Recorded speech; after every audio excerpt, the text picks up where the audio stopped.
নবীজি যেভাবে ইফতার ও সেহেরি করতেন। ইফতারের সুন্নাত আদায়। অনতিবিলম্বে ইফতার করা মহানবী সাল্লাল্লাহু আলাইহি ওয়াসাল্লামের গুরুত্বপূর্ণ সুন্নাত। হজরত সাহল বিন সাদ রাদিয়াল্লাহু থেকে বর্ণিত, রসূলুল্লাহ সাল্লাল্লাহু আলাইহি ওয়াসাল্লাম বলেন, যতদিন মানুষ অনতিবিলম্বে ইফতার করবে ততদিন তারা কল্যাণের মধ্যে থাকবে। অন্য হাদিসে নবী করিম সাল্লাল্লাহু আলাইহি ওয়াসাল্লাম বলেছেন, দিন ততদিন ঠিক থাকবে যতদিন পর্যন্ত মানুষ তাড়াতাড়ি ইফতার করবে, কেননা ইহুদি খ্রিস্টানরা বিলম্বে ইফতার করে। এছাড়াও ইফতারের দোয়া পড়া এবং খেজুর পানি দিয়ে ইফতার করা সুন্নাত। আল্লাহর রসূল খেজুর পানি দুধ দিয়ে ইফতার করেছেন। ইফতারে বেশি খাওয়া জরুরি নয়। আনাস বিন মালিক রাদিয়াল্লাহু থেকে বর্ণিত, তিনি বলেন, নবী সাল্লাল্লাহু আলাইহি ওয়াসাল্লাম নামাজের আগে কয়েকটি কাঁচা খেজুর খেয়ে ইফতার করতেন।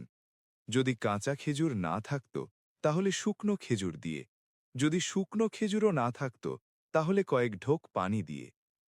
লক্ষ্য রাখতে হবে, রোজাদারকে ইফতার করানো বেশি ফজিলতপূর্ণ আমল।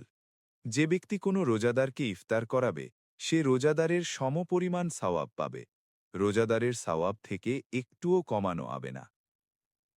সেহেরির সুন্নাত আদায়। আল্লাহর রসূল বলেন, তোমরা সেহেরি খাও, কেননা সেহেরিতে বরকত রয়েছে। রসূলুল্লাহ সাল্লাল্লাহু আলাইহি ওয়াসাল্লাম আরও বলেন, এক ঢোক পানি দিয়ে হলেও সেহেরি করো, কারণ যারা সেহেরি খায় আল্লাহ তাআলা তাদের উপর রহমত বর্ষণ করেন এবং ফেরেশতারা তাদের জন্য রহমতের দোয়া করেন। সুবহে সাদিকের কাছাকাছি সময় সেহেরি খাওয়া মুস্তাহাব।